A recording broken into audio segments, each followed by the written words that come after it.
Hey guys, we're almost done with Unit 3.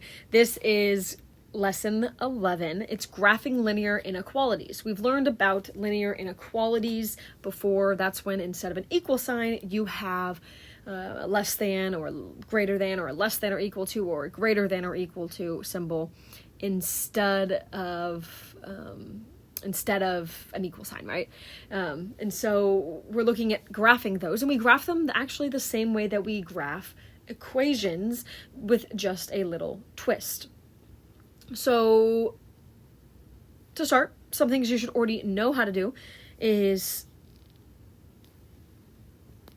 know if it's in slope-intercept form, and if not, rewrite it in slope-intercept form so you can graph it, right, where y is by itself, and then be able to identify the y-intercept, the slope, and use the slope, and then you'll learn how to, whether or not to use a dashed or solid line, and where you should shade. So let's look at the graphical solution to a linear inequality in two variables involves a boundary line and a shaded region. So now think about linear equations, right? They give you points, right, on that line where it tells you for this x, this is your y value. Well, for linear inequalities, it just gives you a boundary line and says anything above the line or below the line is a possibility of an answer. It could fall on the line depending on the symbol. If it has a less than or equal to or a greater than or equal to, it could be on the line or below or above. Whereas if it has a dashed line, if it's just less than or greater than, it is not going to include that line, only above or below it. So that's what it's talking about, the boundary line and then the shaded region. So now that we know that, let's look at the different types that we could have, what the line would look like, where the shading is, and then kind of a quick picture of what it would be. So the first one we have is y is greater than mx plus b. Right? Y equals mx plus b is now y is greater than mx plus b. And this is going to give us a dashed line. So when we see a greater than symbol, that's going to be a dashed line.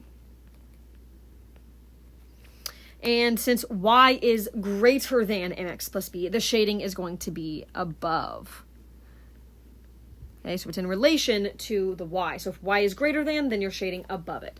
So that's going to look like if you have any kind of line, right, slope and y-intercept. If you have, it'll be a dashed line. Okay, still have the arrows though, and then you would shade above the line, and it'll be everywhere above that line. What if it's y is less than mx plus b? Right, where our sign is less than. It's still going to be a dashed line. We're not including the line yet. This time, though, we're going to shade below. So a quick picture of this would be another dashed line with the arrows, but this time we're shading below.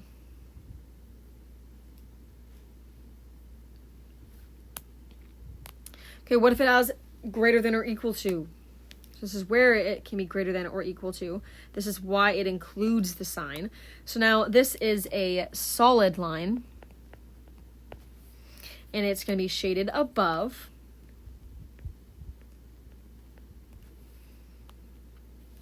So this is a solid line shaded above. So you guessed it, y is less than or equal to is going to be a solid line and shaded below. So if we have our line, it's just going to be shaded below it. Okay, it is important that we have our inequalities in slope-intercept form in y equals mx plus b minus the equal sign. Because it is going to help us graph with the y-intercept and the slope, and then be able to tell where we should shade. So let's do some practice, and we can refer back to this little chart. This is going to be one of your best friends as you are getting to learn linear inequalities. So example number 1 says y is less than or equal to 2x plus 3. The first thing I notice is that it is already in slope-intercept form, which is so awesome. So I don't have to rearrange my equation, convert my equation. So all I need to do is identify first my slope and my y-intercept so I can plot them on the graph. So I actually have a little box right here that I can actually put it in. So m is 2, my y-intercept is 3, or 0, 3. So I'm going to start by plotting my y-intercept just as I would if I were graphing a line instead of an inequality.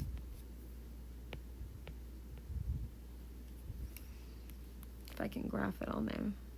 There we go. And then I'm going to use my slope to plot more points. My slope's 2, so that's going to be a slope of 2 over 1. So up 2 over 1, or I can go down 2 to the left 1.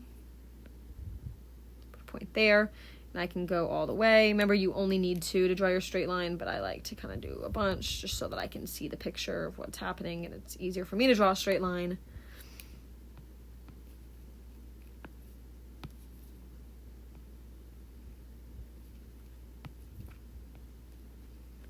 Okay, just like that. Oh, but before we actually draw the line, let's look at, okay, what kind of line do we need? That's where we look at our inequality symbol. That inequality symbol reads y is less than or equal to.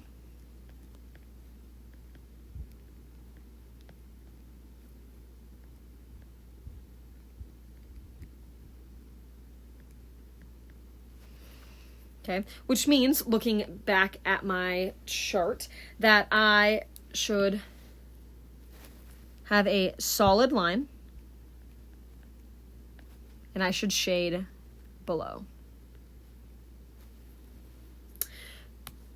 So, solid line, and then shade below. Well, below this line is, okay, use common sense here. This is what I normally tell people. Which side of this line looks like it's below?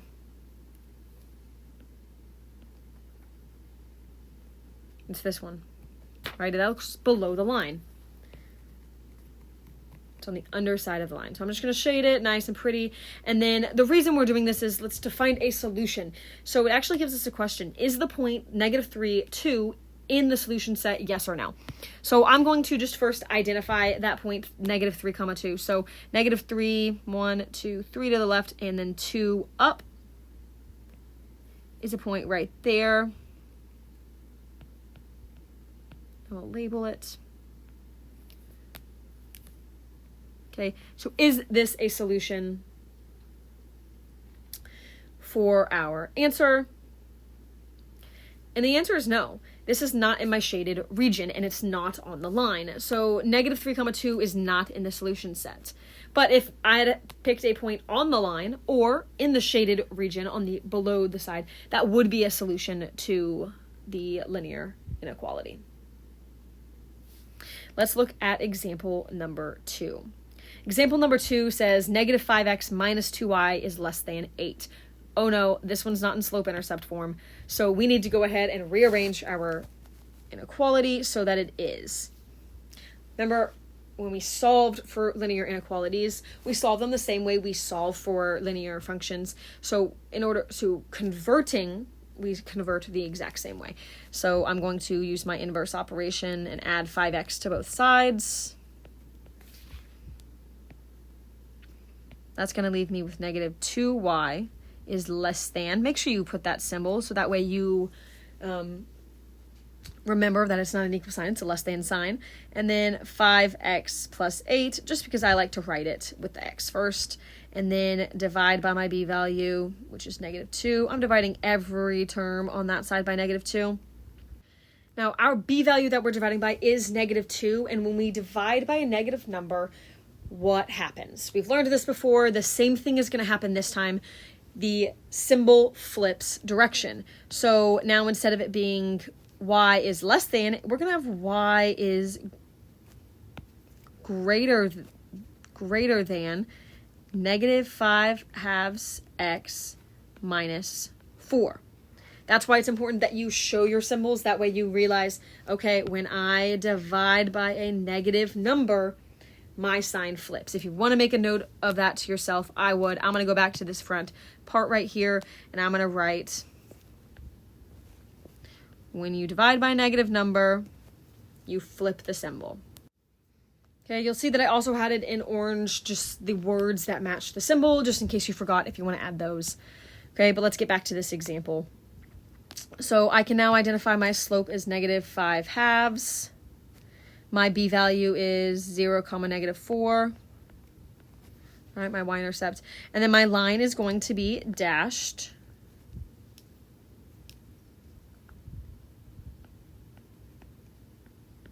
And I'm going to shade above since we flipped that symbol. So let's go ahead and graph it by starting by plotting our y-intercept and then using slope to find another point.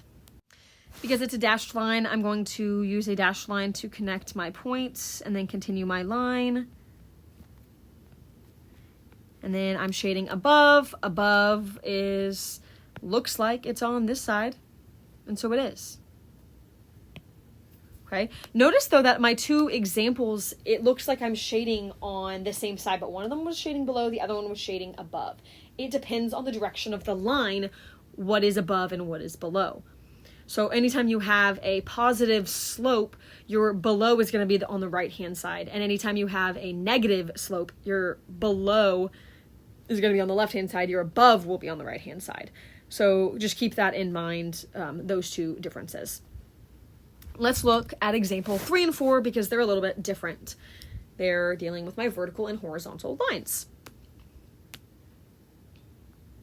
So example 3 is y is greater than or equal to -4. Since y is by itself, we're good. We can identify that my slope is 0 and my y-intercept is -4 or 0, -4. So I'm going to go down to -4 and draw a horizontal line. My line is going to be solid because it is greater than or equal to. And that means I'm going to shade above.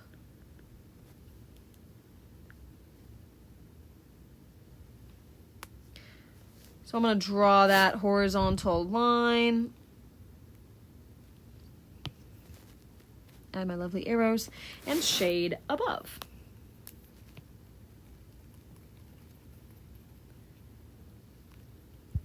Okay, let's look at the answer. This is a type of line. It is a horizontal line. And is the point 3, -4 in the solution set? So let's look at the point 3, 1, 2, 3, -1, 2, 3, 4. It is on the line. On the line, since it's a solid line, is included. Okay, it's in the shaded region if it's a solid line. Let's go back and look at number 2 since I forgot to find that. Is the point 2, 2 in the solution set? So 1, 2, 1, 2. The point 2, 2 is in the shaded region. It's in the solution set because of that.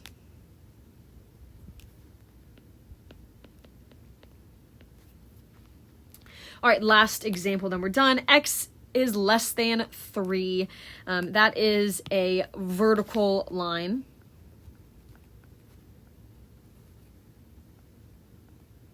Okay, remember vertical lines, the slope is undefined, and I don't have a b value.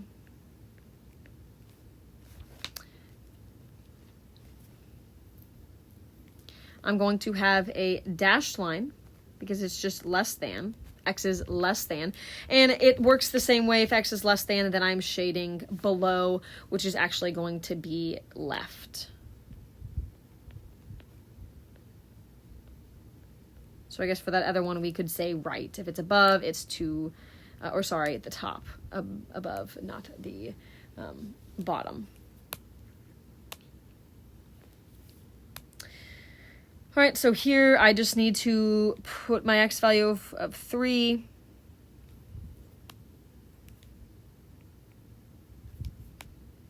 Draw my line.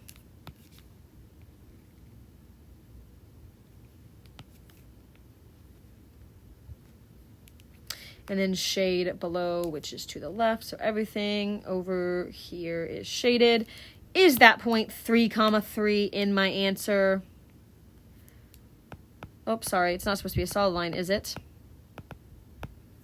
It's supposed to be a dashed line.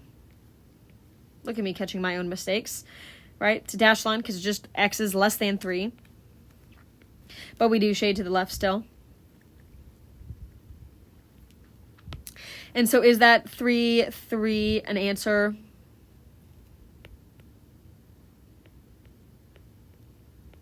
The answer is no, because it's on the line, but the line is dashed, which means it's not included. So dashed lines are not included, so any point on that line would not be included in the answer. Let your teacher know if you have any questions.